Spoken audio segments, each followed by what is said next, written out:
Praise the Lord, hallelujah. सबको मेरी ओर से जय मसीह की।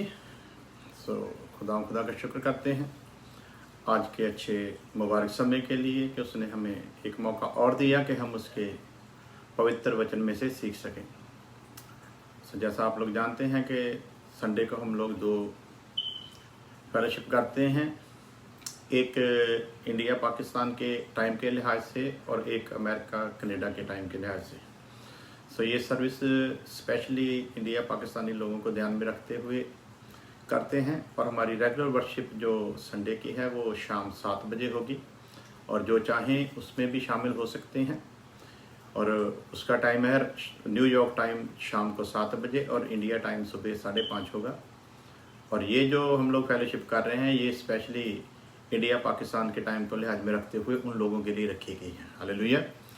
आइए हम लोग जैसे पिछले दिनों से हम लोग सीखते हैं कि एक मसीही इंसान के लिए, मसीही जीवन जीने के लिए पाप की गंभीरता को समझ लेना बहुत ज़्यादा ज़रूरी है, क्योंकि पाप वो शक्ति, वो ताकत है जिसने इस इंसान को परमेश्वर का दुश्मन बना के रखा हुआ है। पाप की गंभीरता जब हम लोग समझ जाते हैं फिर ही हम लोग परमेश्वर के फजल को समझ सकते हैं।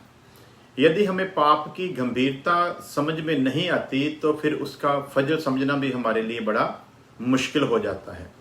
जरूरी है कि हम लोग यदि पाप की गंभीरता को समझें तो फिर उसके फजल की भी हम लोग कदर कर सकते हैं। प्यारे अजीजों, वचन के अनुसार थोड़ी डिस्टर्बेंस है, मैं माफ़ी चाहूँगा। आप लोग ऐसे ही बने रहेंगे। और वीरता को जब हम लोग समझ लेंगे तो फिर अनुग्रह की कदर कर सकते हैं, क्योंकि कितने बड़ी गंदगी से परमेश्वर ने हमें निकाला है वो हमें बखूबी पता होना चाहिए।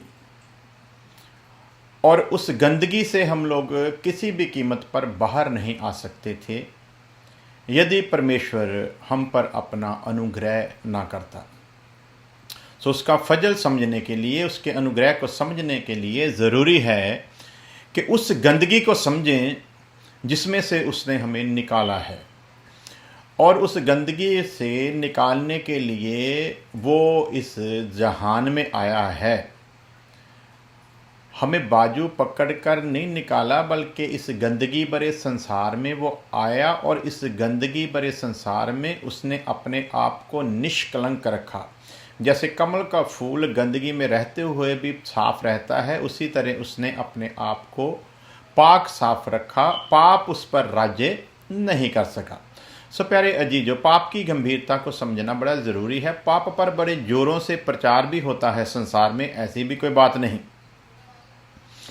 और पाप और पापों से तौबा का भी बड़ा प्रचार होता है। लेकिन अफसोस इस बात का है कि जो लोग पाप के विषय में प्रचार करते हैं उनमें से बहुत सारे लोग खुद उन्हीं पापों के कामों के, उसी पाप के कामों के गुलाम हैं। सिर्फ प्रचार कर लेना जो है वो काफ़ी नहीं, बल्कि उसकी गंभीरता को समझते हुए उस पाप से युद्ध करके हमें उस पर जय पानी है। एक जय यीशु मसीह पा गया क्रूस पर और एक जय पाने के लिए हमको बुलाया गया है।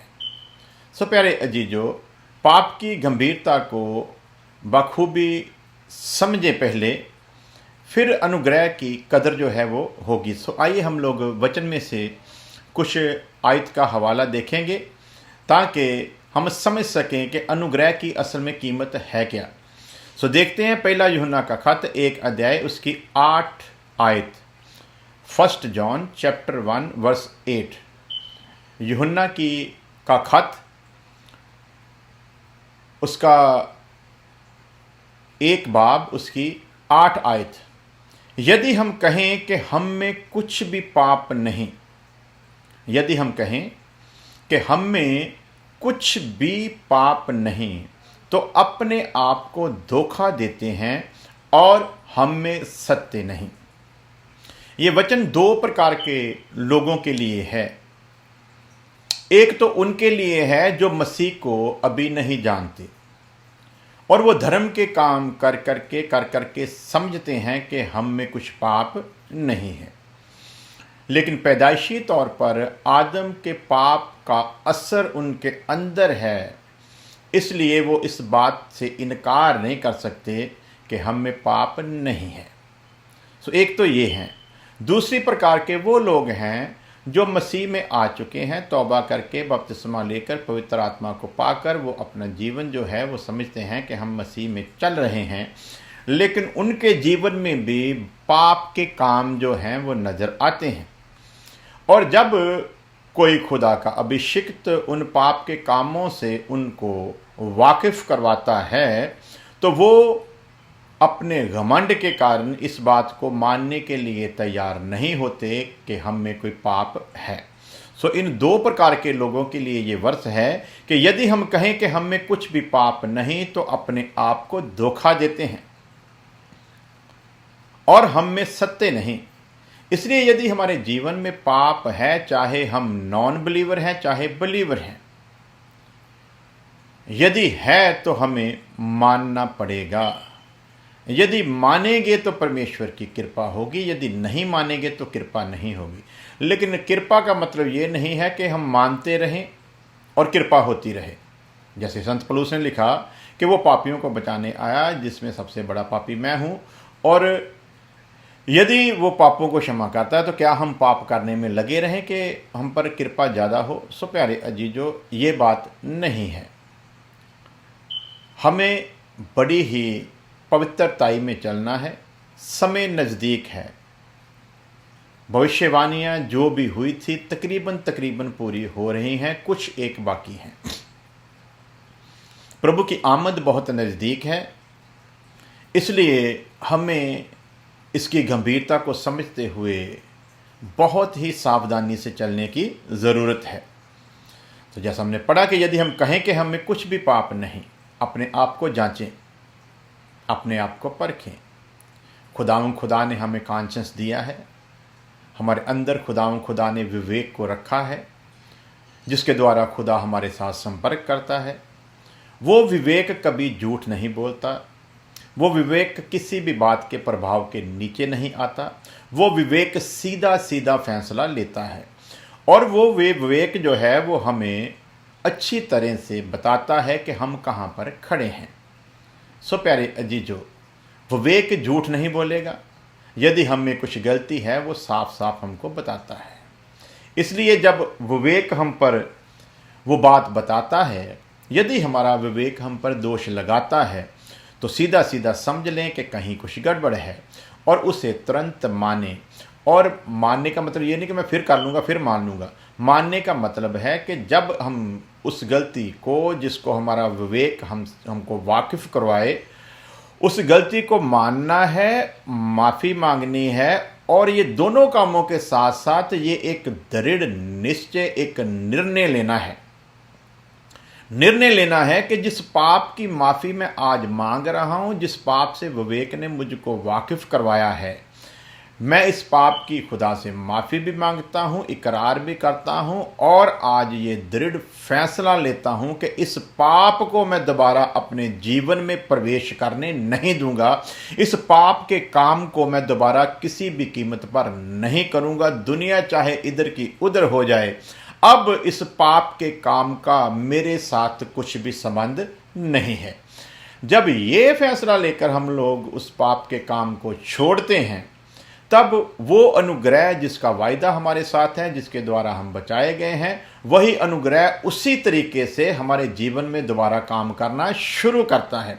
परंतु यदि हम पखंडियों की तरह बार बार उसी पाप को मान लेते हैं, उसी पाप के काम से तौबा कर लेते हैं, उसी पाप के काम को छोड़ देते हैं, फिर उसी पाप के काम को करने लगते हैं, फिर उसी पाप के लिए फिर दोबारा माफ़ी मांगते हैं, तो उसके लिए सीधी सीधी बात है कि हम प्रभु यीशु मसीह के पवित्र लहू को अपने पाँव के तले रौंदते हैं। और जो उसके पवित्र लहू की कदर नहीं करता, वो कभी भी उसके राज्य में प्रवेश नहीं कर सकता। सो याद रखें यदि हम कहें कि हम कुछ भी पाप नहीं करते तो अपने आप को धोखा देते हैं।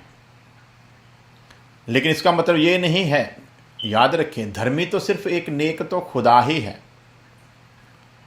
लेकिन ये भी बात याद रखें, उसी की धार्मिकता के बराबर धार्मिकता हम में होना जरूरी है।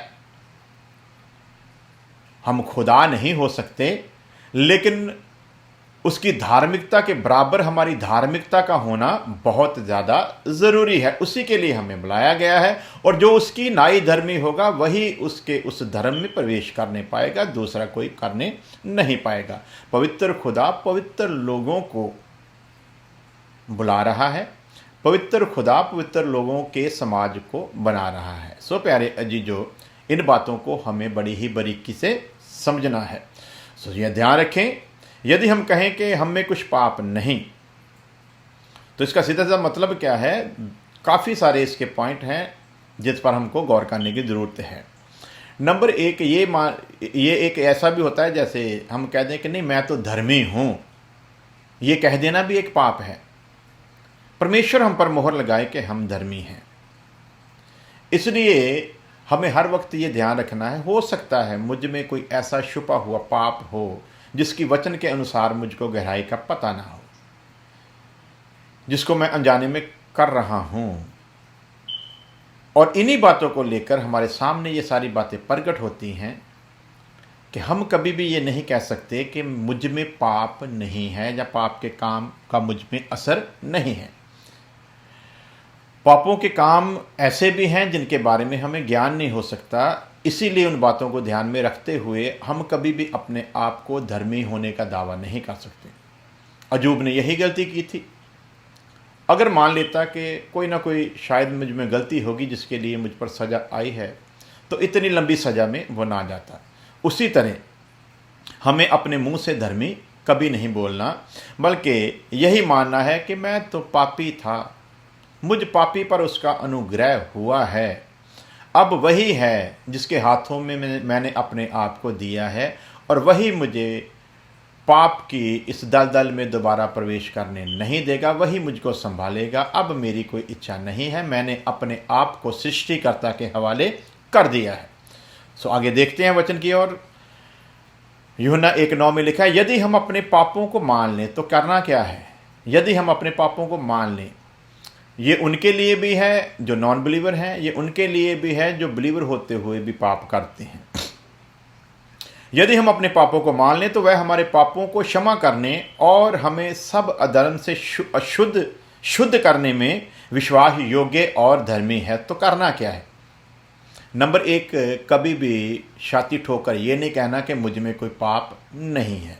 नंबर 2, वचन कहता है कि यदि हम पाप को मान लें, यदि पापों को मान लें तो वह हमारे पापों को क्षमा करने और हमें सब अधर्म से शुद्ध करने में विश्वास योग्य और धर्मी है। वो धर्मी है, विश्वास योग्य है, हमें सिर्फ मानना है। यदि मान लेंगे तो वो इस काबिल है, वो इस योग्य है कि वो हमारे पापों को क्षमा करे और हमें सब अधर्म से धर्म से शुद्ध करे। सो प्यारे अजीजों, एक और वर्ष देखते हैं, 1 जॉन चैप्टर 1 वर्स 10। यदि कहें कि हमने पाप नहीं किया तो उससे झूठा ठहराते हैं। यदि हम कहें कि पाप नहीं किया तो उसे क्या करते हैं? झूठा ठहराते हैं, और उसका वचन हम में नहीं है। ये बात किनके लिए है? उन्हीं के लिए है जो मसीह में आए हुए हैं, क्योंकि आखिरी वर्ष में लिखा है उसका वचन हम में नहीं है। सो प्यारे अजीजों, हमें अयूब की तरह वो गलती नहीं करनी, बल्कि हर वक्त अपने आप को जांचते और परखते रहना है, और उन गुप्त पाप के कामों को जिनका हमें ज्ञान भी ना हो उन पर भी हमें फतह पानी है। हर उलझाने वाले पाप पर हमें फतेह पानी है जो सहज से हमें अपने चंगुल में फंसा लेता है। सो आइए देखते हैं वचन की ओर बढ़ते हैं। तो फिर हम क्या करें कि हम पर दया हो? उसकी दया का होना बड़ा ज़रूरी है। एक बात तो पक्की कि सब ने पाप किया और परमेश्वर की महिमा से रहित हैं। तो जब सब ने पाप किया और परमेश्वर की महिमा से रहते हैं, नॉन बिलीवर के लिए भी ये ऑप्शन है कि वो पापों से तौबा करे और परमेश्वर के हजूर में आ जाए, और बिलीवर के लिए भी है कि यदि उससे अनजाने में पाप होता है तो वो भी अपने पापों को माने, लेकिन पाप करने में लगा ना रहे। जिस पाप के लिए बिलीवर इकरार करता है कि ये मुझसे गलती में हो गया, उसने ये निर्णय लेना है कि अब इस पाप को मैं दोबारा नहीं करूंगा। यदि वो उसी पाप को दोबारा करता है और फिर माफ़ी मांगता है, फिर उसी पाप को दोबारा करता है, फिर माफ़ी मांगता है, वो यीशु मसीह का मजाक उड़ा रहा है। वो अनुग्रह की कदर नहीं कर रहा, बल्कि अनुग्रह की बेकदरी कर रहा है। उस पर किसी भी कीमत पर दया नहीं होगी, उस पर अनुग्रह नहीं होगा, वो कभी भी परमेश्वर के राज्य का वारिस नहीं हो सकता। सो पाप जाने अनजाने में हो सकता है, लेकिन उस पाप को मानना भी है, माफ़ी भी मांगनी है, और ये दृढ़ निर्णय लेना है, अब मर जाऊंगा लेकिन इस पाप को दोबारा कभी अपने जीवन में काम करने नहीं दूंगा। ये पाप का काम मेरे जीवन में दोबारा काम नहीं करने पाएगा। सो प्यारे अजीजों, तो सवाल है कि तो फिर हम क्या करें कि हम पर दया हो, क्योंकि दया के बिना चलना बड़ा मुश्किल है, दया का होना बड़ा ज़रूरी है। तो फिर हम क्या करें? यदि हम चाहते हैं कि हम पर दया हो तो हमें अपने पापों को मानना पड़ेगा। सीधी सीधी बात है। यदि हम चाहते हैं कि हम पर दया हो तो हमें अपने पापों को मानना होगा। यदि नहीं मानेंगे तो जिन पर अभी तक दया नहीं हुई उन पर कभी होगी नहीं, और जिन पर दया हो चुकी है लेकिन जाने अनजाने के पापों से मुंह मोड़ने के लिए तैयार नहीं हैं, तो फिर याद रखें वो दया को भूल जाएं, किसी भी कीमत पर उन पर दया नहीं होगी। आगे चलते हैं। क्या अपने पापों को सिर्फ मान लेना ही काफ़ी है? सवाल है। पहले हमने क्या सीखा, पढ़ा है, यदि हम चाहते हैं कि हम पर दया हो तो हमें अपने पापों को मानना होगा। पहला स्टेप क्या है? दया के लिए ज़रूरी है कि हमें अपने पापों को मानना होगा, चाहे वो बिलीवर हो, चाहे वो नॉन बिलीवर हो, चाहे वो क्रिश्चियन हो, चाहे वो गैर क्रिश्चियन हो, उसे ये मानना पड़ेगा।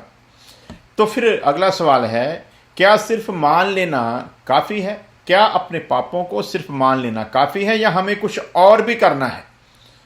बहुत से ढोंगी ऐसे हैं जो मान लेते हैं लेकिन वो सिर्फ मानते ही हैं, इसके आगे के कर्म को करने के लिए तैयार नहीं होते। तो सवाल है कि क्या अपने पापों को सिर्फ मान लेना ही काफ़ी है या हमें कुछ और भी करना होगा? सवाल है, क्या अपने पापों को सिर्फ मान लेना ही काफ़ी है या कुछ और भी करना होगा?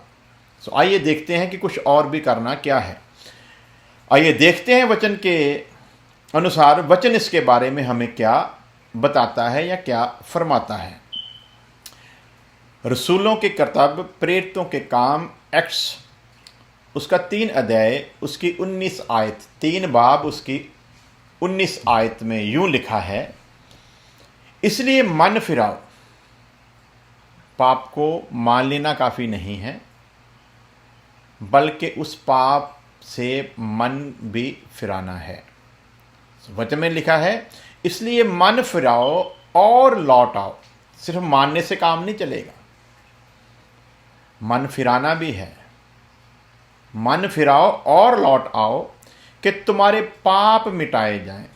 जिस पाप को मानना है, यदि हम चाहते हैं कि वो पाप मिटाए जाएं, जिन पापों के कामों का हमको इकरार करना है, यदि हम चाहते हैं कि वो पाप मिटाए जाएं, तो उसके लिए ज़रूरी है कि हमें मन फिराना होगा। जिस पाप पर हमारा मन लगा हुआ था, जिस पाप को करने में हम लोग मगन थे, जिस पाप के काम को करकर हम लोग खुश होते थे, जिस पाप के काम को अंजाम देकर हम लोग अपने आप को बहुत ज़्यादा दिमागी और बहुत ज़्यादा चालाक समझते थे, उन सभी बातों से मन फिराना है। और सिर्फ मन नहीं फिराना, बल्कि लौट आना है। ये 2 काम यदि करेंगे तो हमारे पाप मिटाए जाएंगे। और सिर्फ पाप ही नहीं मिटाए जाएंगे, बल्कि लिखा है कि प्रभु के सम्मुख से विश्रांति यानी कि आराम के दिन आएंगे, सुख के दिन आएंगे, उसके हजूर से सुख के दिन आएंगे। यदि हम मन फिराएंगे और लौट आएंगे, फिर पाप मिटाए जाएंगे।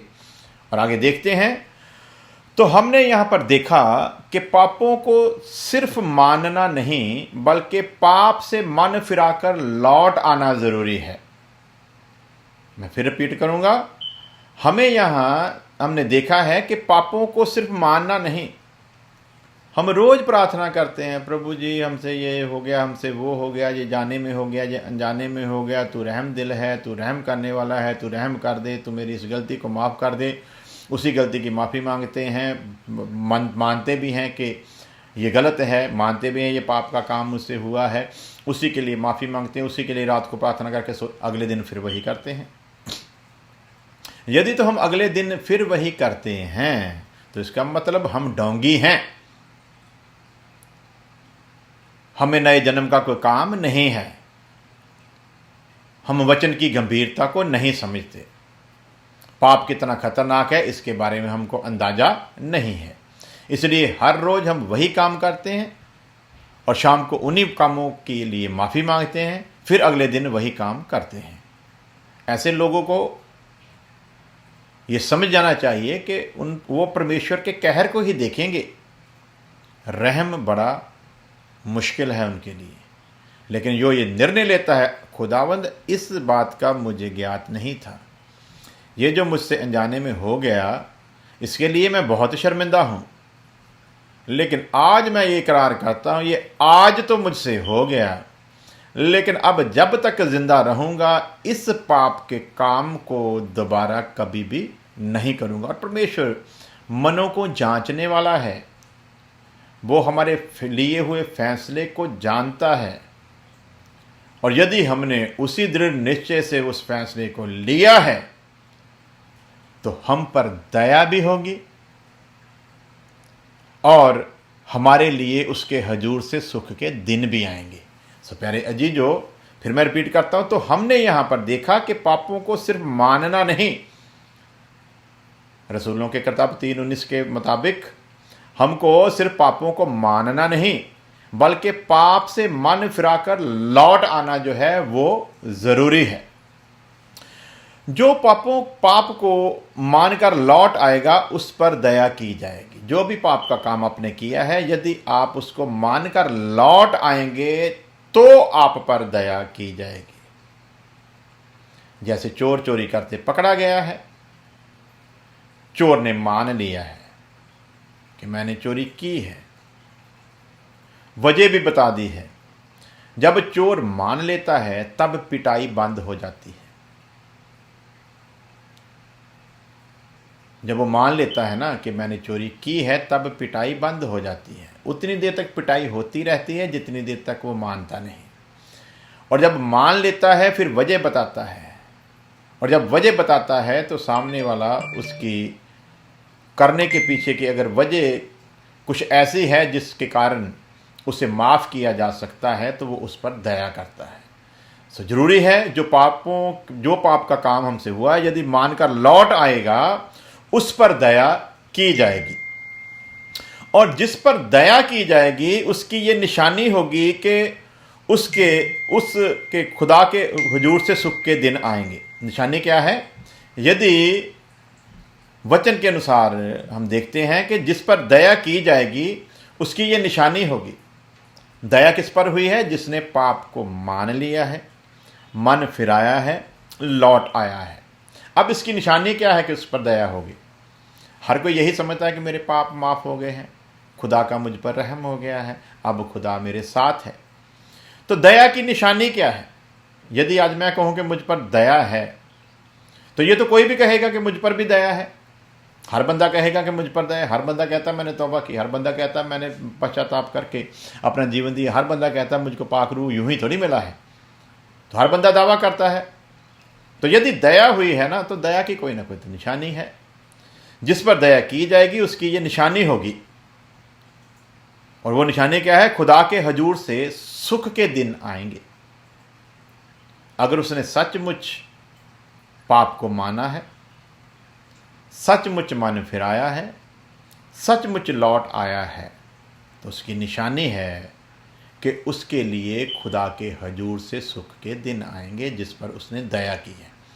जिस पर दया नहीं की उसके ऊपर कभी भी खुदा के हजूर से सुख के दिन नहीं आएंगे। उसके जीवन में सुख के दिन आएंगे जिस पर दया हुई है। सो दया हुई है, खुदा के हजूर से सुख के दिन उस पर आएंगे। तो दया की पहचान हम लोग कैसे करेंगे कि दया हो गई है? क्योंकि दया के आगे भी एक स्टेप है। तो खुदा के हजूर से सुख के दिन आएंगे जिस पर दया हुई है। दया उस पर हुई है जिसने पाप को माना है, मन फिराया है, लौट आया है। ये 3 काम उसने किए तो फिर उस पर दया हुई है। सो उसके लिए खुदा के हजूर से सुख के दिन आएंगे, उस दया की ये निशानी है। तो आगे देखते हैं कि सुख के दिन आने का क्या मतलब है। यदि हमने मन फिराया, लौट आए, और वचन कहता है कि उसके ऊपर खुदा के हजूर से सुख के दिन आएंगे। तो सुख के दिन आने का मतलब क्या है? क्या इसका मतलब यह है कि अब उसके जीवन में दुख नहीं आएंगे? क्योंकि वचन के साथ हम लोग खेलते हैं, और ज़्यादातर वचन तो आज हम लोग इसी तरीके से सुनाते हैं और इसी तरीके से सुनते हैं कि हम लोग ज्ञानवान नजर आएं, लोग समझें कि इसके पास बहुत ज़्यादा ज्ञान है। यही हमारे अंदर की एक भावना होती है कि लोग हमको ज्ञानवान समझें। हम इस वचन को मुक्ति का कारण समझकर ग्रहण नहीं करते, बल्कि इसलिए इसे सुनते, सुनाते, पढ़ते हैं ताकि हम लोग दूसरे लोगों में ज्ञानवान पाए जाएं। ज्ञान के बिना उसकी प्रजा नाश होती जा रही है, इसमें भी कोई शक नहीं। लेकिन यही ज्ञान भी हमारे लिए नाश का कारण बन जाएगा, ये भी वचन बताता है। ज्ञान के बिना भी लोग नाश होंगे और ज्ञान के कारण भी नाश होंगे। वो ज्ञान हमारे नाश का कारण बनेगा जिस ज्ञान को पाकर हमारे अंदर एक घमंड आएगा कि मुझसे ज्ञानी दूसरा कोई भी नहीं है। लेकिन यदि हम ये सोचकर ज्ञान को हासिल करना ही बंद कर दे तो भी हमारे लिए बर्बादी का कारण होगा। तो अब देख रहे हैं कि उसके हजूर से सुख के दिन आएंगे किसके लिए? जो मन फिराएगा, लौट आएगा, उसके पाप क्षमा होंगे और उसके लिए खुदा के हजूर से सुख के दिन आएंगे। तो सवाल है कि सुख के दिन आने का मतलब क्या है? क्या इसका मतलब यह है कि अब उसके जीवन में दुख नहीं आएगा? तो ज़्यादातर तो आज यही प्रचार होता है कि मसीह को कबूल कर लो, सारी तंगियां फंगियां उड़ जाएंगी, बीमारियां इधर उधर चली जाएंगी, तुम्हारे घर में इतना कुछ होगा रखने के लिए जगह नहीं होगी। तो यही सब कुछ तो हम बताते हैं, लेकिन बावजूद फिर इसके देखते हैं कि दुख तो फिर भी है। तो कहीं खुदा ने हमारे साथ धोखा तो नहीं किया, कहीं वचन गलत तो नहीं। हमको तो यही बताया गया था कि मन फिराओ और लौट आओ, तुम्हारे पाप क्षमा किए जाएंगे और परमेश्वर के हजूर से सुख के दिन आएंगे। लेकिन काम उल्टा हुआ। सुख के दिन आने की बजाय जब से मसीह को माना है दुख और बढ़ गए हैं। तो वो बंदा बेचारा घबरा जाता है, जहां तो टूट कर बिखर जाता और वापस लौट जाता है, जहां जानने की कोशिश करता है लेकिन कोई समझाने वाला नहीं है। क्योंकि उसको कहकर तो यही लाया गया था ना कि बीमारी तेरे घर में प्रवेश नहीं करेगी। लेकिन मसीह में आने से पहले एक बीमारी थी जो प्रार्थना के द्वारा गई, बाद में 3-4 आ गई। अब ये कंफ्यूजन में पड़ गया कि इससे अच्छा तो एक ही काफी थी, लेकिन अब तो 3-4 ने घेर लिया। पास्टर ने तो कहा था कि सुख के दिन आएंगे, ये तो ब्याज के साथ दोबारा और कोई कुछ आ रहा है। तो वो बेचारा सारी जिंदगी परेशान रहता है। मसीहत में गिरावट का कारण ही यही है कि हम वचन को बताते तो हैं लेकिन उसके सारे रूप को विश्वासियों के सामने लाकर रखते नहीं हैं, इसलिए वो डिसाइपल नहीं बन पाते। सो सुख के दिन के आने का मतलब क्या है? क्या इसका मतलब यह है कि अब उसके जीवन में दुख नहीं आएगा? ये सवाल है और आपको इस पर विचार करना होगा। यहीं से कुछ लोगों के गिरने की वजह शुरू होती है। तो देखते हैं आगे, यदि दुख नहीं आएंगे, अब उसी वर्ष को देखते हैं 3:9 को, कि उसमें तो लिखा है कि मन फिराओ लौट आओ तो तुम्हारे पाप मिटाए जाएंगे। 2 काम उसने किए हैं। उसने क्या किया है? मन फिराया है, लौट आया है। तीसरा काम परमेश्वर ने किया कि उसके पाप को क्षमा किया, क्योंकि पाप तो उसी के क्षमा आएंगे जो मन फिराएगा, लौट आएगा। तो 2 काम उसने किए, तीसरा काम परमेश्वर ने कर दिया कि उसके पाप जो हैं वो क्षमा किए गए। तीसरा काम करने के बाद परमेश्वर ने उसको एक वायदा दिया। वायदा क्या है? वचन के अनुसार परमेश्वर के हजूर से सुख के दिन आएंगे। अब ये बेचारा यही सोचकर आया है कि परमेश्वर के हजूर से सुख के दिन आए। ये जो भीड़े बूढ़े आप देखते हैं ना, बहुत बढ़ रही हैं, चारों तरफ भीड़ बढ़ती देख रहे हैं। ये बेचारों को यही कुछ कहकर लाया गया है, इनको यही प्रलोभन दिया गया है कि तुम लोगों के जीवन में अब दुख का कोई काम नहीं रहेगा, बीमारी का कोई काम नहीं रहेगा, गरीबी लाचारी का कोई काम नहीं रहेगा, दिन प्रतिदिन आगे ही आगे बढ़ते जाओगे, यही कहकर इनको लाया गया है। और जब आगे जाकर ऐसी मुसीबतें परेशानियां आती घेर लेती हैं, तब ये लोग कन्फ्यूजन में पड़ जाते हैं कि हमारे साथ हुआ क्या है। फिर ये सोचते हैं कि क्या सेवक गलत था या वचन गलत है। तो वचन तो कभी गलत हो नहीं सकता, तो गलत तो फिर सेवक ही होगा ना, जिसने उसका पूरा रूप दिखाया नहीं है। सो यदि दुख नहीं आएंगे, सवाल है कि परमेश्वर के हजूर से सुख के दिन आएंगे, उसका मतलब क्या है? क्या अब दुख नहीं आएंगे? क्योंकि परमेश्वर के हजूर से जब वायदा किया कि सुख के दिन आएंगे, तो क्या दुख नहीं आएंगे? क्या जो मसीही लोग हैं उनके जीवन में दुख नहीं आता? क्या मसीही लोगों के जिंदगी में परेशानी या तंगी नहीं आती? सो देखते हैं कि यदि दुख नहीं आएंगे, यदि उस बात का मतलब यह समझे कि परमेश्वर के हजूर से सुख के दिन आएंगे, दुख नहीं आएगा। वो तो वायदा है कि सुख के दिन आएंगे, लेकिन उस सुख के दिन के आने का मतलब क्या है, सबसे पहले यह समझना है। और उस सुख के आने का मतलब ये मत समझ लेना कि दुख नहीं आएंगे।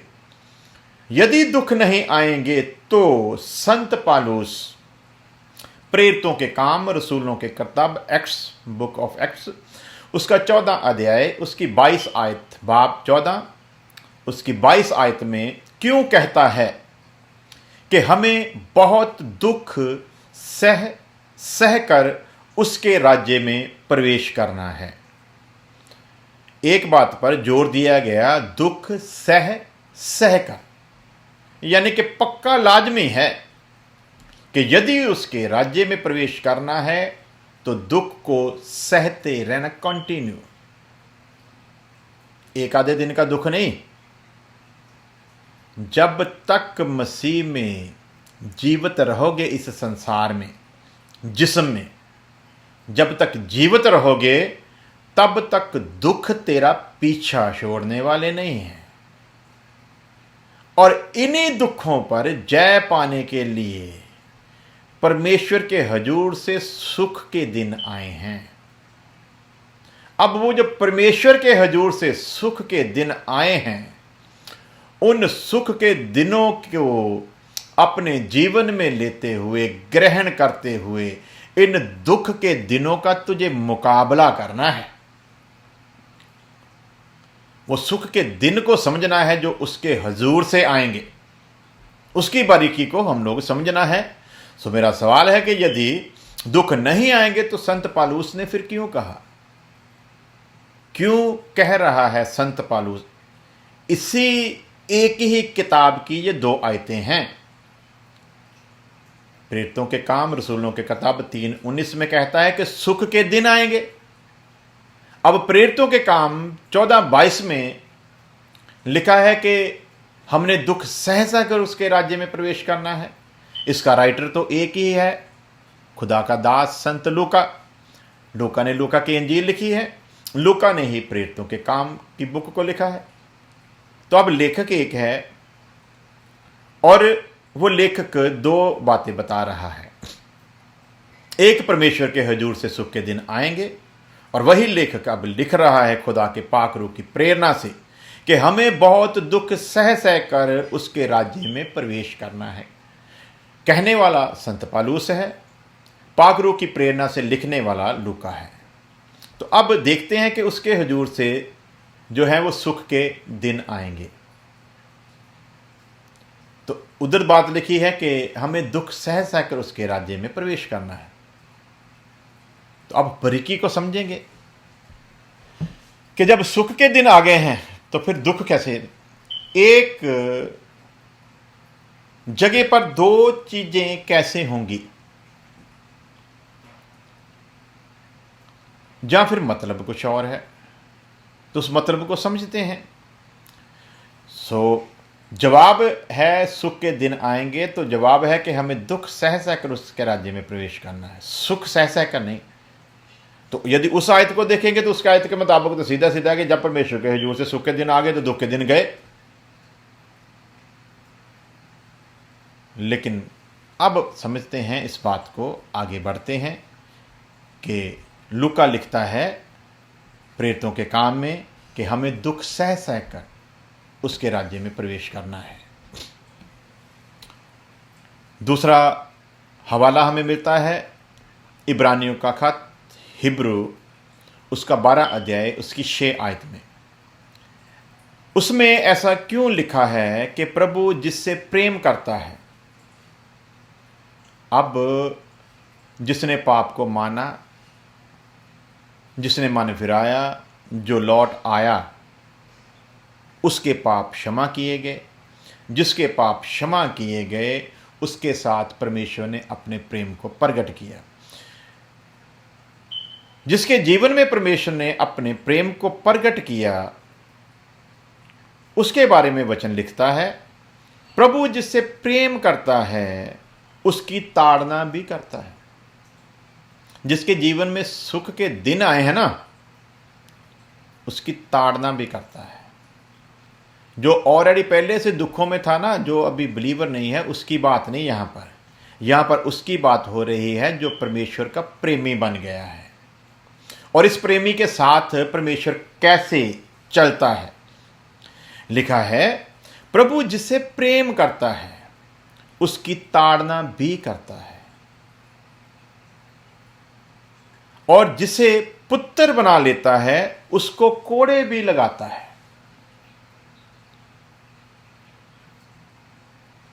तो अब समझना होगा कि सुख के दिन का अर्थ क्या है, क्योंकि यहां पर तो लिखा है ताड़ना भी करता है, कोड़े भी लगाता है। लिखा है ना, तेरी सोटी ते लाठी मैनू तसल्ली दिंदी। अब सोटी और लाठी में, छड़ी में और लाठी में फर्क है। हम लोग स्कूल में जब जाते हैं, जब माँ बाप भी कभी कभी पिटाई करता है, वो छड़ी के साथ करता है। और वो छड़ी जो हमारी ताड़ना के लिए हम पर मारी जाती है, वो मार हमारी बर्बादी के लिए नहीं होती, हमारी तरक्की उन्नति के लिए होती है, हमको सुधारने के लिए होती है, मारने के लिए नहीं, खत्म करने के लिए नहीं, सुधारने के लिए। छड़ी इसलिए इस्तेमाल होती है, और लाठी जो है वो बुढ़ापे में हमारे काम आती है, हमारा सहारा बनती है। सो दोनों का ही बेनिफिट है हमारे लिए, नुकसान के लिए नहीं है। सो प्यारे अजीजों, बात को समझते हैं। जिससे प्रेम करता है ताड़ना भी करता है, जिससे प्रेम करता है कोड़े भी लगाता है। तो यदि परमेश्वर के हजूर से सुख के दिन आ गए और हम उसके प्रेमी बन गए, तो उसके बाद यदि हमारी ताड़ना होती है और हमें कोड़े वो लगाता है, तो फिर हम कैसे कहें कि सुख के दिन आए हैं? क्योंकि इन बातों से तो दुख नजर आता है, और हम दावा किया कि सुख के दिन आएंगे। तो इसका मतलब यह है कि परमेश्वर का वचन तो अपनी जगह पर सत्य है, लेकिन हमको समझ नहीं आ रहा। तो अब यदि उसको समझना है तो फिर वचन की बारीकी में जाना हमको पड़ेगा। ये 2 रेफरेंस हमने देख लिए, तीसरा भी देख लेते हैं। और दुख ना सहने वाले के लिए तो वचन इससे आगे और भी खतरनाक तरीके से बताता है। दुख ना सहने वाले, हमने तो देख लिया कि सुख के दिन आएंगे। अब जिनके साथ ये वायदा किया गया ना सुख के दिन आएंगे, उनके लिए आगे वचन क्या कहता है। जो ये समझ बैठे हैं कि सुख के दिन आएंगे और इसीलिए उन्होंने मसीह को कबूल किया है, उनके बारे में वचन कहता है। और दुख न सहने वालों के लिए वचन तो इससे आगे और भी खतरनाक तरीके से बताता है। जो समझते हैं सुख के दिन आएंगे, यदि वो दुख से भागते हैं, यदि वो दुख का सामना करने के लिए तैयार नहीं हैं, तो उनके लिए वचन कुछ इस तरह से बताता है। इब्रानियों का खत 12 अध्याय उसकी 8 आयत, यदि वह ताड़ना जिसके बागी सब होते हैं, जितनों को भी परमेश्वर ने बुलाया है, सभी के साथ ऐसे ही चला है। सभी की ताड़ना हुई, सभी पर दुख आए, सभी पर मुसीबतें आई, किसी के साथ लिहाज नहीं किया। प्यारे अजीजों, परमेश्वर तो फिर यहां पर और खतरनाक तरीके से बताता है, यदि वह ताड़ना जिसके भागी सब होते हैं, सब का मतलब जिनको भी बुलाया गया है वो सब उसके भागी होते हैं। तो 12:6 में इब्रानियों में हमने देख लिया कि वो ताड़ना करता है, कोड़े लगाता है। और इब्रानियों 12:8 में हमने देखा, यदि वह ताड़ना जिसके भागी सब होते हैं तुम्हारी नहीं हुई, ताड़ना नहीं हुई, तो तुम पुत्र नहीं पर व्यभिचार की संतान ठहरे। तो अब बताइए कि यदि हम किसी को कहें कि मन फिराओ, लौट आओ, पाप माफ होंगे, ये तो तीनों काम हो गए। चौथी बात जो हम लोग कहते हैं, परमेश्वर के हुजूर से सुख के दिन आएंगे। उन सुख के दिनों का आपको उसको खोल कर बताना बड़ा ज़रूरी है। ये आपकी जिम्मेवारी है जिनको खुदा ने सेवा दी है। ये विश्वासियों की भी जिम्मेवारी है, यदि वो किसी के साथ अपनी गवाही को शेयर करते हैं, जब वचन की बात को शेयर करते हैं, उनकी भी ये जिम्मेवारी बनती है कि उससे उनको पूरी तरह वाकिफ करवाएं, ताकि वो गलत फहमी में ना रहे। किसी को झूठ बोलकर मसीह के पास मत लेकर आओ। आप खुदा के विरुद्ध भी पाप कर रहे हो और उस बंदे की जिंदगी को और ज्यादा मुश्किल में डाल रहे हो। झूठ बोलकर किसी को मसीह के पास लाने से अच्छा है कि वो वहीं रहे जहां है। सो प्यारे अजीजों, यदि वह ताड़ना जिसके बागी सब होते हैं तुम्हारी नहीं हुई, तो तुम पुत्र नहीं बल्कि व्यभिचार की संतान, जनाकारी की संतान। तो फिर क्या समझना है हमें? क्या मतलब है सुख के दिन आने का? क्योंकि सुख के दिन उनके जीवन में आएंगे जिन पर दया हुई है। तो चलिए आगे बढ़ते हैं। तो इसका मतलब ये है हुआ कि प्रभु के हजूर से सुख के दिन आने का मतलब वो नहीं जो हम समझते हैं, जो आज तक हमने सिखाया, जो आज तक समझाया, जो आज तक बताते रहे, जो आज तक समझते रहे। इसका सीधा सीधा मतलब है कि उसके हजूर से आने वाले सुख के दिनों का फिर वो मतलब नहीं जो हम समझते हैं। यदि वो मतलब होता तो प्रेरितों के काम 14 अध्याय में वो बात ना लिखी जाती कि हमें बहुत दुख सह सह कर उसके राज्य में प्रवेश करना है। यदि उसका मतलब ये होता तो फिर इब्रानियों 12 अध्याय की 5 और 8 वर्ष जो हमने पढ़ी, उसके मुताबिक वो ताड़ना करता है, कोड़े मारता है। और फिर 8 आयत तो और ख़तरनाक है कि जिस पर दुख नहीं आता वो परमेश्वर का पुत्र ही नहीं बल्कि जनाकारी की संतान है। तो जनाकारी की संतान का तो परमेश्वर के घराने से कुछ लेना देना नहीं है। तो फिर वो कहाँ गए जिसके बारे में वायदा किया गया है कि सुख के दिन आएंगे? लेकिन यहां पर तो हम दुखों का ही वेरवा पढ़ रहे हैं। संत पौलुस कहता है, मैं मसीह के जख्मों को अपने शरीर पर लिए फिरता हूं। कैसे सुख के दिन आए भी इस पर?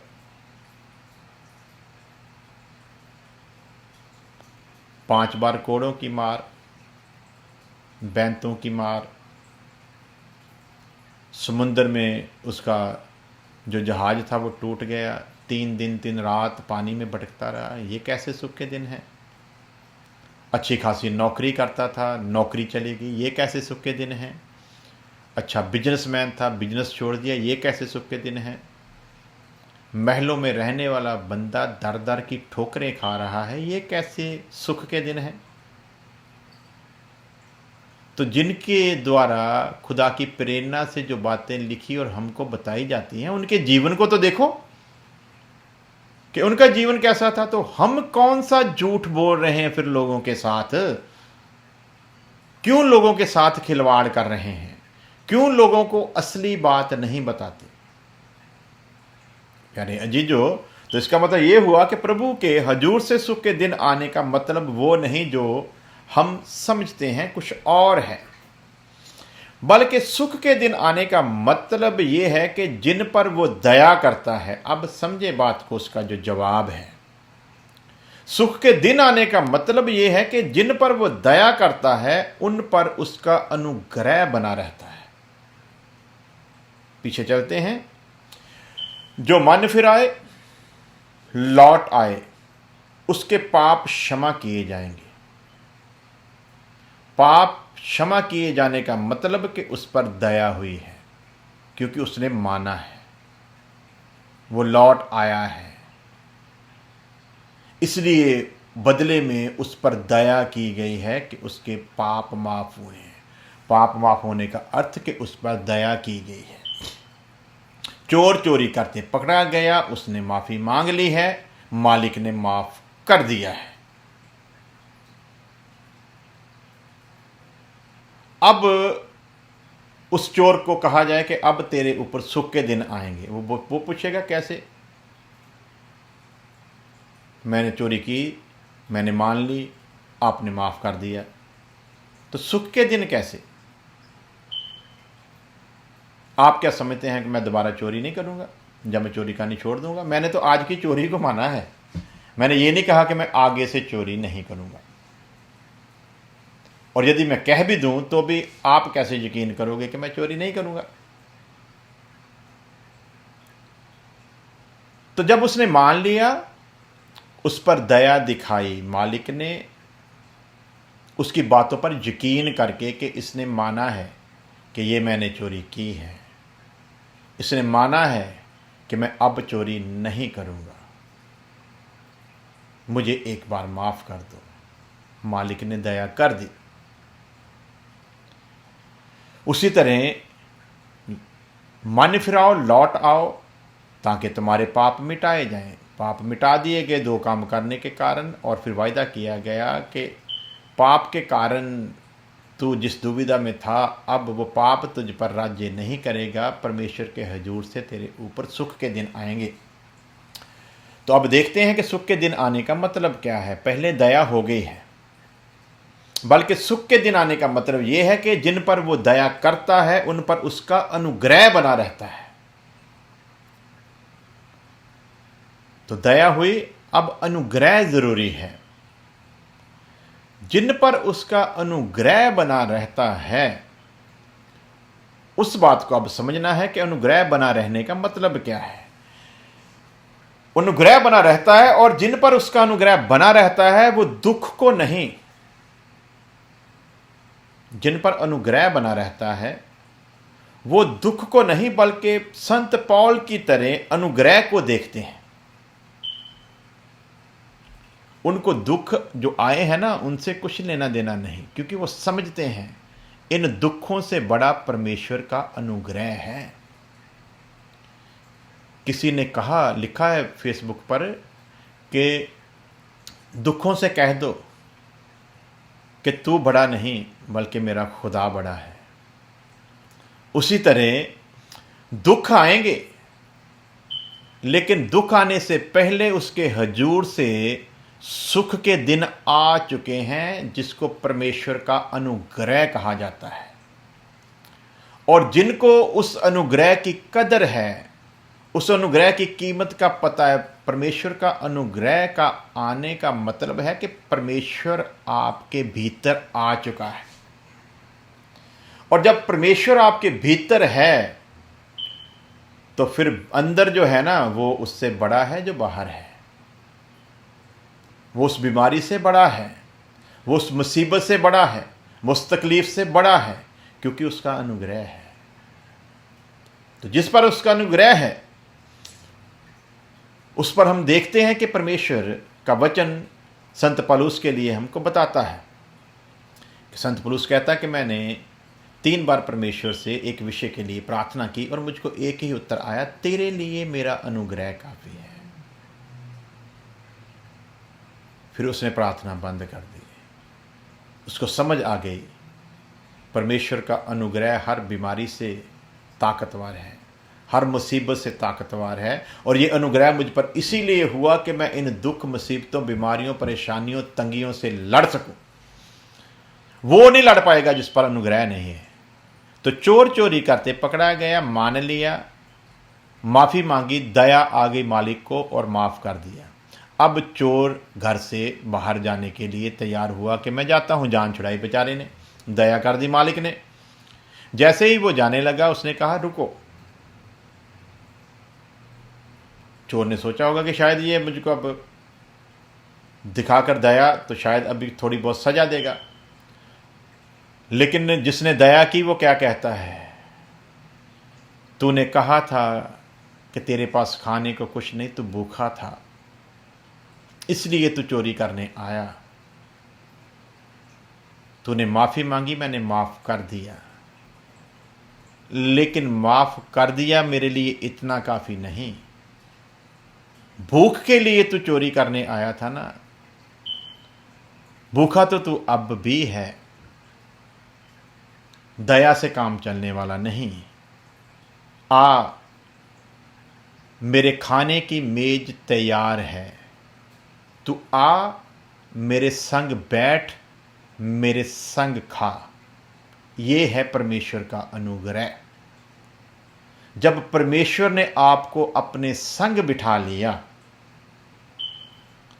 तो फिर कौन सी मुसीबत है जो आपका कुछ बिगाड़ सकती है, फिर कौन सा दुख है जिस पर आप जय नहीं पा सकते। प्यारे अजीजों, वचन की बारीकियों को समझना हमारे लिए इसीलिए ज़रूरी है। परमेश्वर के हजूर से सुख के दिन का मतलब है उसका अनुग्रह हम पर हो गया है, उसने हमें अपने साथ बिठा लिया है। अब आपका कोई कुछ बिगाड़ सकता नहीं।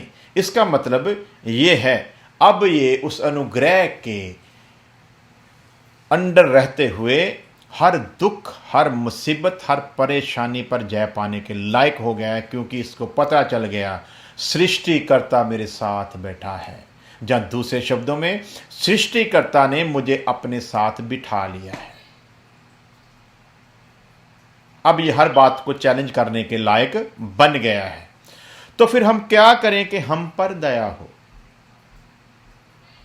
जरूरी है ना, सवाल पहले का फिर वहीं पर आ गया। तो फिर क्या करें कि हम पर दया हो? लूका की इंजील उसका 18 अध्याय उसकी 13 आयत में यूं लिखा है, परंतु चुंगी लेने वाले ने, मसूलिये ने दूर खड़े होकर स्वर्ग की ओर आंखें उठाना भी ना चाहा, वरन अपनी छाती पीट पीट कर कहा, हे परमेश्वर मुझ पापी पर दया कर। क्या मांग रहा है ये? दया।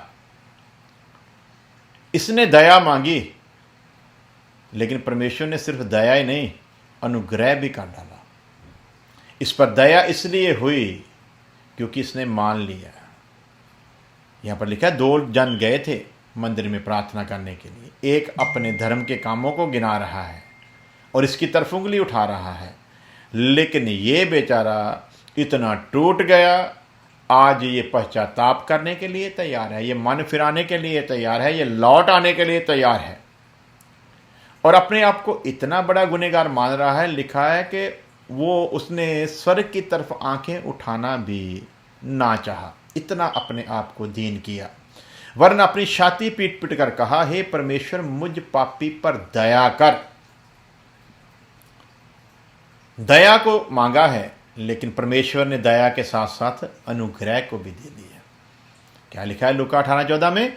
मैं तुमसे कहता हूं कि वह दूसरा नहीं परंतु यही मनुष्य धर्मी ठहराया जाकर अपने घर गया, क्योंकि जो कोई अपने आप को बड़ा बनाएगा वह छोटा किया जाएगा, और जो अपने आप को छोटा बनाएगा वह बड़ा किया जाएगा। सो प्यारे अजीजों, इसने दया मांगी, दया के साथ साथ इस पर अनुग्रह भी हो गया। अब अनुग्रह का मतलब है परमेश्वर के हजूर से सुख के दिन आना, यानी कि अब परमेश्वर आपके साथ है। और परमेश्वर आपके साथ इसलिए है कि आप हर पाप के काम पर जय पा सको। लड़ाई आपने लड़नी है, लेकिन किस भरोसे से? परमेश्वर मेरे साथ है।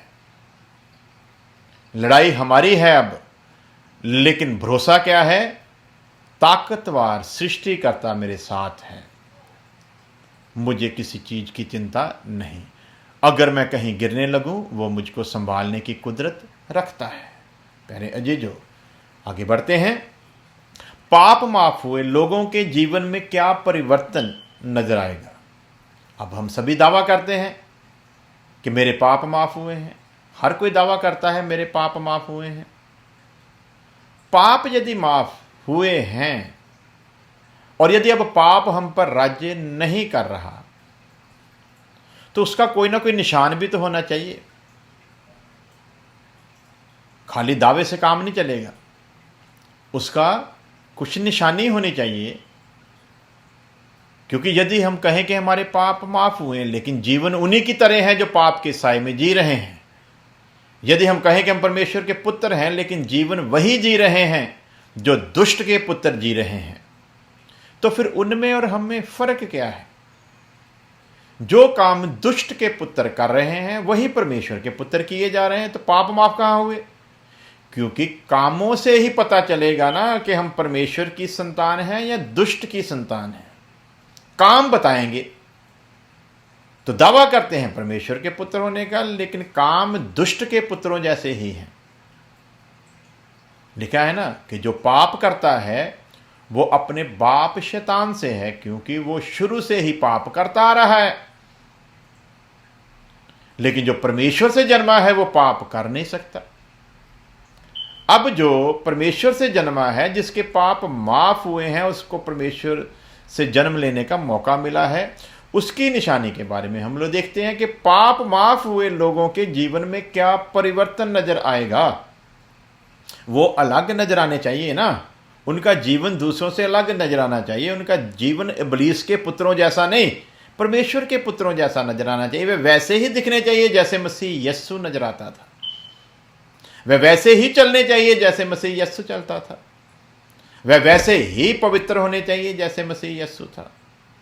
उनकी धार्मिकता उतनी ही होनी चाहिए जितनी प्रभु यीशु मसीह की थी।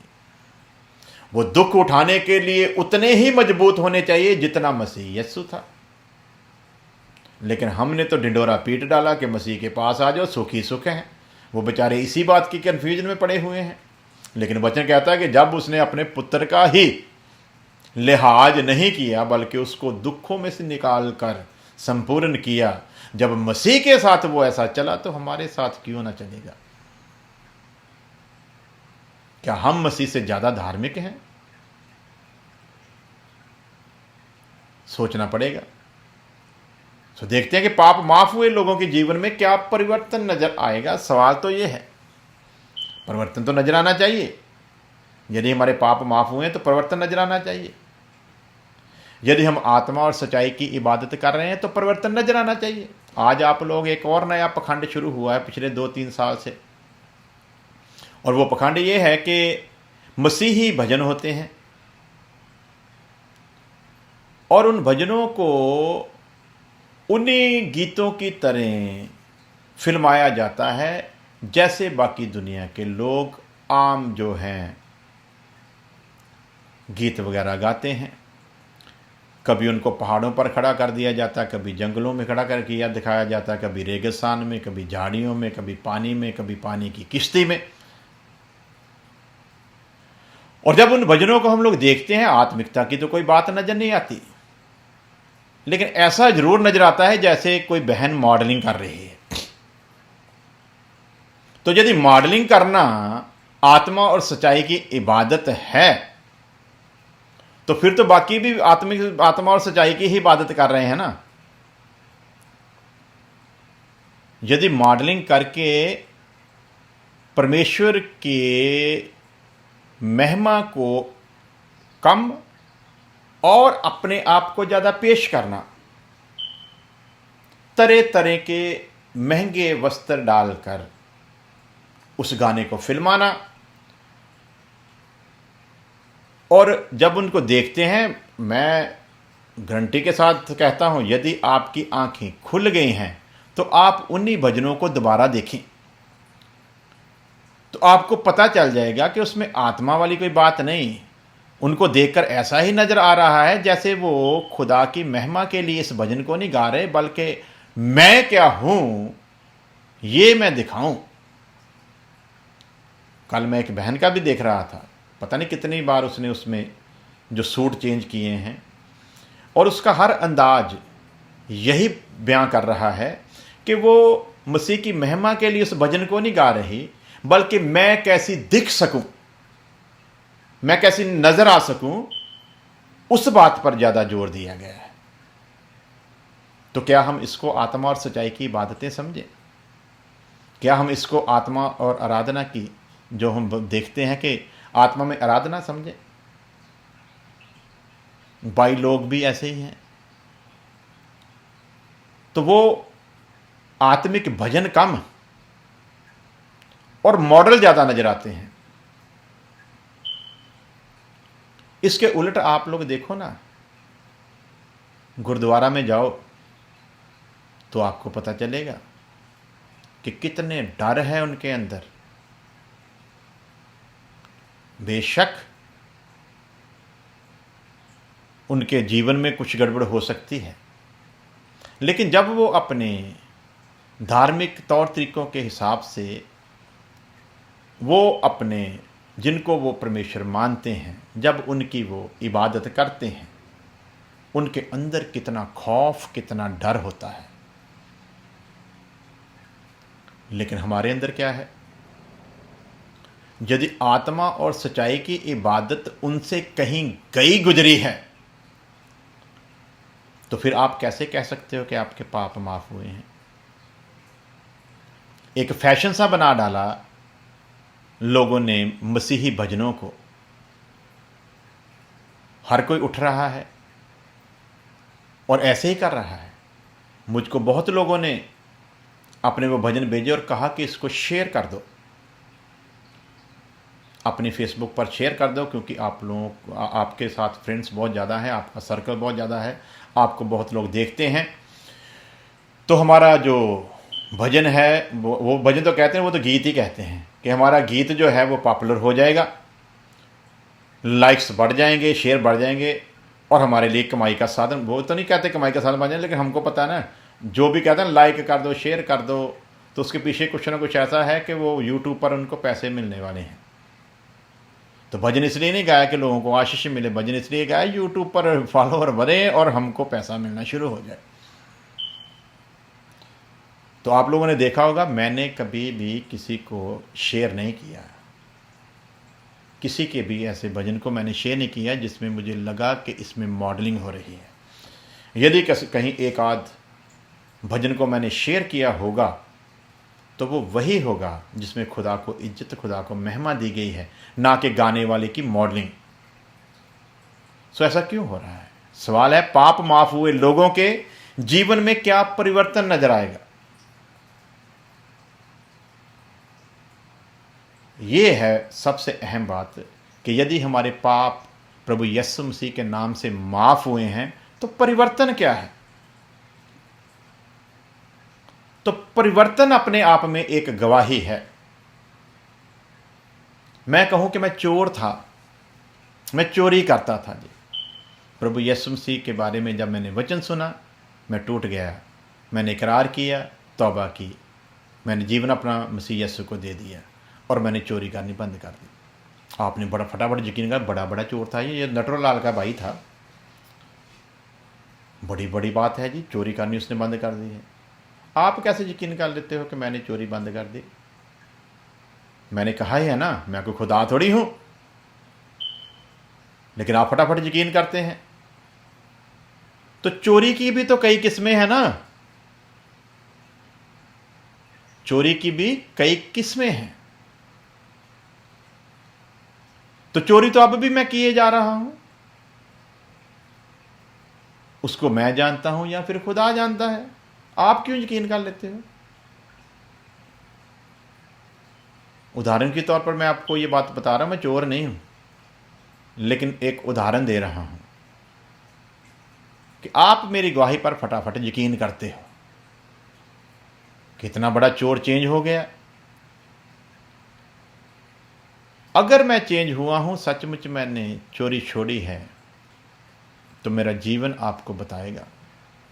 इसलिए पाप माफ हुए लोगों के जीवन में क्या परिवर्तन नजर आना चाहिए या क्या आएगा, इससे पता चलता है कि उन पर दया हुई और वो अनुग्रह के साए के नीचे जीवन जी रहे हैं। नंबर 1, जिसके पाप माफ हुए हैं वो शरीर के अनुसार नहीं बल्कि आत्मा के अनुसार चलते हैं। वो मॉडलिंग कर कर के प्रभु यीशु मसीह के भजन नहीं गाते। वो पहाड़ों पे चढ़ चढ़ के मॉडलिंग करके भजन को नहीं गाएंगे। वो रेगिस्तान में खड़े होकर भजन को नहीं गाएंगे। वो पानी में किश्ती में खड़े होकर भजन को नहीं गाएंगे। वो ऑर्केस्ट्रा की तरह नाचते गाते हुए भजनों को नहीं गाएंगे। उनको पता होगा अब आत्मा और सच्चाई की आराधना शुरू हो चुकी है, अब मैं दाऊद की तरह नाच नहीं सकता, क्योंकि मैं अब व्यवस्था के अधीन नहीं हूं। और दाऊद भी नाच नाच कर इबादत नहीं करता था। गलती से बेचारे ने एक बार एक वजह के कारण थोड़ा सा उसने उछल कूद कर दिया, तो हमने कहा कि दाऊद नाचता था।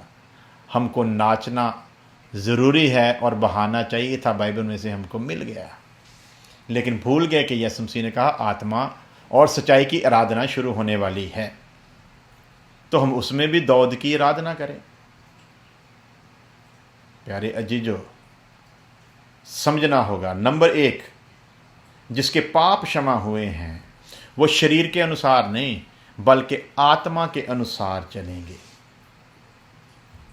वो कभी भी जिस्म की ख्वाहिश को पूरा करने का उपाय नहीं। अब देखते हैं ना, एक ने किया फिर दूसरे ने शुरू कर दिया, फिर उसने कहा कि इसका बड़ा पॉपुलर भजन हो गया, गीत ही कहते हैं वो तो, इसका बड़ा गीत पॉपुलर हो गया, अब मैं भी करूँगा। देखते देखते देखते देखते स्टूडियो वालों के लिए कमाई का साधन बन गया, इनके लिए मशहूरी का साधन बन गया। खुदा को महिमा मिलती नहीं है और ये मॉडलिंग कर करके प्रभु के भजनों को गाते रहते हैं और समझते हैं कि हम लोग बहुत नेक काम कर रहे हैं। पाप की निशानी नज़र आ रही है, क्योंकि जिस्म की ख्वाहिशें नज़र आ रही हैं, और जब तक जिस्म की ख्वाहिशें नज़र आ रही हैं तब तक आत्मा में ये लोग चल ही नहीं सकते, सच्चाई पर खड़े है ही नहीं। तो नंबर 1, वो शरीर के अनुसार नहीं बल्कि आत्मा के अनुसार चलेंगे, इनकी ये निशानी होगी। नंबर 2, अगर वो अब भी शरीर के अनुसार हैं तो उनमें ये बातें नज़र आएंगी। अगर तो शरीर के अनुसार हैं, कहते हैं कि पाप माफ़ हुए हैं, तो फिर आत्मा के अनुसार चलेंगे। और अब आप कहेंगे पाप तो माफ़ हुए। हाँ, जब उन्होंने पहली बार तौबा की थी प्रभु ने उनके पाप माफ़ किए थे, लेकिन फिर वो आत्मा में चले नहीं, इसलिए पाप ने फिर आकर डेरा बना लिया।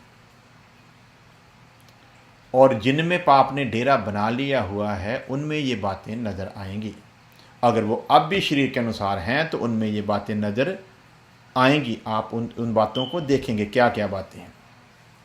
गलातियों का खत 5 अध्याय उसकी 19 आयत, शरीर के काम तो प्रगट है, जो जिस्म के अनुसार चलता है, जो शरीरता का गुलाम है, उसके काम प्रगट होंगे। क्या क्या काम है वो? नंबर 1, व्यभिचार। पाप के काम की निशानी व्यभिचार, जनाकारी। यदि कोई कहता है कि मेरे पाप माफ़ हुए हैं तो उसकी निशानी है कि व्यभिचार करना तो दूर, वो किसी औरत को बद नज़र से देख भी नहीं सकता। उसकी नज़र कभी गंदगी की तरफ उठ ही नहीं सकती, वो कभी गंदगी में खुश रह ही नहीं सकता। व्यभिचार करना तो दूर की बात है, उसको ख्वाब में भी अगर ऐसा नजर आए तो उठकर बैठ जाएगा और प्रार्थना करेगा, प्रभु मुझे माफ कर दे। ये ख्वाब में भी मुझसे जनाकारी हुई तो क्यों हुई। प्यारे अजीजों, ये निशानी है जिनके पाप माफ हुए हैं, क्योंकि अब वो पाप को अपने जीवन में किसी भी कीमत पर कार्य करने नहीं देंगे। लेकिन जिनके पाप एक समय में माफ तो हुए, लेकिन फिर भी उन्होंने आत्मा में चलना नहीं चाहा, उन पर पाप कार्य करता है और उनकी ये निशानियां नजर आती हैं। पहली निशानी क्या है? 5:19 के मुताबिक उनमें व्यभिचार जनाकारी नजर आएगी। नजर नहीं आएगी, वो करते हैं। आप लोग रोज देखते हो, गैर मसीही लोगों में तो ऐसे लोग पकड़े जा रहे हैं, रोज जेलों में ठोके जा रहे हैं, लेकिन ये गंदगी मसीहत में भी बहुत फैली हुई है। फर्क सिर्फ इतना है, जो पकड़ा गया वो चोर। इतना ही फर्क है कि जो पकड़ा गया वो चोर, लेकिन आज ये गंदगी मसीहत में फैली हुई है, उसका सबूत मिलता है। जब मैं बहुत बन ठन कर रहना चाहता हूं, जब मैं बहुत बन ठन कर रहना चाहता हूं, तो उसके पीछे की वजह क्या है? पाप के काम की निशानी। जब मैं बहुत बन ठन कर रहना चाहता हूं, तो उसके पीछे मेरी भावना क्या है? मैं जब बहुत मैं फिर क्लियर कर दूं, साफ सुथरा रहना और फैशन करना दो अलग बातें हैं। एक मसीही लोग जो मसीहत में जी रहे हैं, उनके लिए साफ सुथरा रहना बहुत जरूरी है। साफ सुथरा रहना में और फैशन करने में जमीन आसमान का फर्क है। सो यदि मैं फैशन करता हूं, तो मैं क्यों फैशन करूं? मिसाल के तौर पर मैं अपने ही उदाहरण दूंगा। मैं शादीशुदा हूं, खुदा ने मुझको एक अच्छी पत्नी दी है, आज्ञाकारी भी है, खूबसूरत भी है। मुझको खुदा ने 3 बेटियां दी हैं, 1 बेटा दिया है। अब मेरी पत्नी कहती है कि आप जैसे भी हो ना, मुझको सादगी पसंद है और मुझको ऐसे ही अच्छे लगते हो। तो फिर मैं फैशन करता हूं तो किसके लिए? मैं बन संवर कर घर से निकलता हूं तो किसके लिए? जब भी कोई ये कार्य करता है, माने या ना माने, क्योंकि घमंडी की 3 पहचानें हैं, उसमें सबसे खास पहचान ये है कि वो मानने के लिए तैयार नहीं होता। जब कोई बहन या भाई बन संवर कर रहना चाहता है और बाहर निकलता है, उसके पीछे की एक भावना है कि लोग मुझको देखें। लोग क्यों देखें? ताकि लोग मेरी ओर आकर्षित हों। और आकर्षित क्यों हों, उसको मुझको ज़्यादा खोलने की ज़रूरत नहीं है। प्यारे अजीजों, शरीर के काम तो प्रगट हैं, व्यभिचार, जनाकारी। यीशु मसीह ने इस पर खोल कर बताया कि पुराने नियम में तो कहा गया था कि यदि कोई जनाकारी करता है तो मार देने के योग्य है, पत्थर मार मार कर मार दिया जाए। परंतु अब मैं कहता हूं कि यदि कोई जनाकारी का विचार भी लाता है तो समझ लो वो जनाकारी कर चुका। सो प्यारे अजीजों, जैसा मैंने पहले कहा फिर कहता हूं, लोग मेरी बातों को उल्टा बड़ी जल्दी ले जाते हैं, इसलिए मैं हर बात को कोशिश करता हूं कि खोल ही दूं, ताकि सवाल करना उनके लिए मुश्किल हो जाए। साफ सुथरा रहना बहुत अच्छी बात है और साफ सुथरा रहना चाहिए, लेकिन फैशन करना वचन के अनुसार पाप है। कोई भी ऐसी चीज पहनना जिसको पहनते वक्त आपके मन में ये विचार आ रहा है कि लोग मेरी ओर आकर्षित हों, वो सीधी सीधी बात है कि वो जिस्म का गुलाम है, और जिस्म का गुलाम कभी भी आत्मा की रीति पर चल ही नहीं सकता। मुश्किल ही नहीं बल्कि नामुमकिन है। इसलिए जिस्म की ख्वाहिश पर जय पाने के लिए ही हमको प्रभु ने अपना आत्मा दिया है। सो मैं फिर कहूंगा, जिनके पाप माफ हुए हैं उनकी ये निशानी है कि वो इन चीजों से भागेंगे। लेकिन जो कहता है कि पाप माफ हुए हैं और मैं आत्मा में चलता हूं, यदि ये बातें उसके जीवन में नजर आती हैं तो वो आपको बेवकूफ समझता है और बनाता है। लेकिन आप कैसे जांचेंगे कि ये आदमी के पाप माफ हुए थे और अब पाप इसके जीवन में काम नहीं करता? उसका सीधा सीधा सबूत और प्रूफ ये है कि उसके जीवन में आप व्यभिचार को कभी भी देखेंगे नहीं, कभी भी नहीं देखें। आज तो बड़े अफसोस के साथ कहना पड़ रहा है, पंजाबी च कहा पादरियां ने गुत्ता रखियां हुई हैं, लंबे लंबे बाल रखे हुए हैं। किस लिए? जब भी कोई हीरो नया फैशन लेकर आता है उसी तरह के बाल हो जाते हैं उनके। क्यों? जिस्म की ख्वाहिश। और वचन में साफ करके लिखा, शरीर की कामना, आंखों की कामना, जीवन का अभिमान, ये सब कुछ खुदा की ओर से नहीं बल्कि शैतान की ओर से है। और लिखा है कि ये सब कुछ बीतता जा रहा है, परंतु जो परमेश्वर के वचन पर कायम रहेगा सो ही बचाया जाएगा।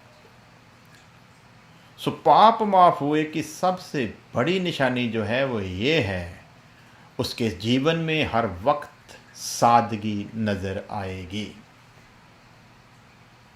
वो जितना कोशिश करेगा कि मैं सादे से सादा जीवन जीऊं, उसकी हर पल कोशिश होगी कि मैं ऐसा कुछ ना करूं जिससे जिस्म की ख्वाहिश प्रगट हो, जो पाप को बल दे। मैं ऐसा कोई कार्य करूंगा ही नहीं।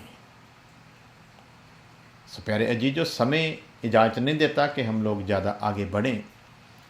यहीं पर मैं चाहूँगा इसको बंद करूं, और खुदा ने चाहा तो हमारी जो रेगुलर सर्विस है न्यूयॉर्क टाइम के मुताबिक 7 बजे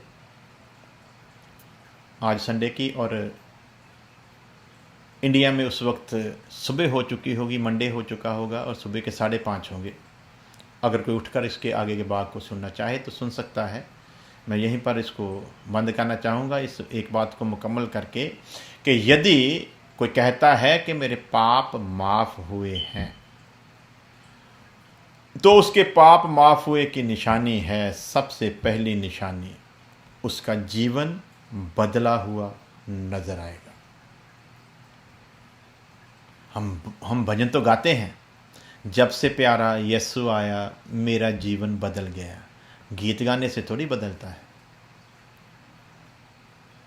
लोग देख रहे हैं आपको, जब आप पूरा फैशन करके स्टेज पर नंगे सिर और बालों के ऊपर आप पहले आने से पहले आप ब्यूटी पार्लर में गए हो और स्टेज पर खड़े होकर अपनी परफॉर्मेंस दे रहे हो, खुदा की महिमा को प्रकट नहीं कर रहे, अपनी परफॉर्मेंस दे रहे हो और भजन क्या गा रहे हो, जब से प्यारा यीशु आया मेरा जीवन बदल गया। यही फैशन तेरा पहले था, यही फैशन तेरा आज भी है। इसी फैशन का गुलाम तो पहले भी था, इसी का आज भी है। यही भावना तेरे अंदर पहले थी कि लोग तुझको देखें, आज भी है। तेरा जीवन कहाँ बदला? तू तो खुदा के पुलपुट पर खड़ा होकर खुदा को मूर्ख बना रहा है या मूर्ख समझ रहा है। पर ऐ मूर्ख, याद रख, जिसे तू मूर्ख समझ रहा है तेरी एक एक बात का हिसाब करने वाला है। तू सिर्फ दूसरों को धोखा नहीं दे रहा, तू खुद अपने आप को और अपने सृष्टिकर्ता को भी धोखा दे रहा है। और वचन में लिखा, जीवते परमेश्वर के हाथों में आना बड़ी खतरनाक बात है। सो प्यारे अजीजों, वचन में बने रहें, हमारे लिए प्रार्थना करते रहें, खुदा हमको दिलेरी दे। इसी तरह इंसानों को खुश करने के लिए नहीं, बल्कि परमेश्वर की इच्छा को पूरी करने के लिए उसकी सच्चाई को आपके संग बयान करते रहें, चाहे कितनी भी मुखालफत क्यों ना हो, परंतु सत्य को ही बताएंगे और जो वचन कहता है उसी के मुताबिक चलेंगे। खुदा आप सबके साथ हो, आप सबको बहुत बहुत आशीष दे। मेरे और मेरे परिवार के लिए प्रार्थना करते रहें, अपने परिवारों के लिए प्रार्थना करें। भारत के हालात बहुत ख़राब होने जा रहे हैं।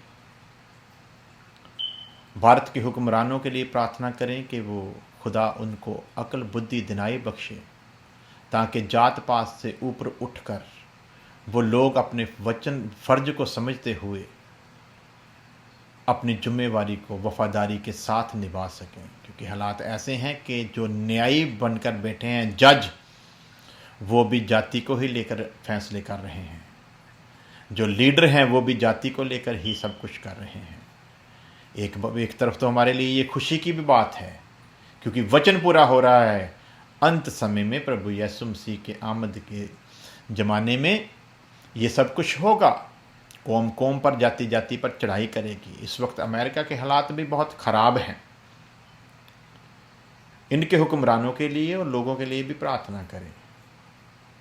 प्रार्थना ये करें कि उन पर खुदा का नूर चमके और वो उस मुक्ति को पालें जिसके लिए प्रभु यीशु मसीह इस जहान में आया था। संसार के लिए प्रार्थना करें, क्योंकि हर तरफ हालात ख़राब हो रहे हैं और अंत समय की निशानियां जो थी, अंत समय के अंतिम चरण की, वो सारी हमारी आंखों के सामने पूरी हो रही हैं। इसलिए प्रार्थना की ज़रूरत है। प्रार्थना में बने रहें ताकि प्रभु इन हालातों में अपने लोगों को दिलेरी दे, ताकि इन सारी चीज़ों को उसके लोग उसके अनुग्रह में रहकर फेस कर सकें। सबको जय मसीह की प्रार्थना करते रहें। आमीन।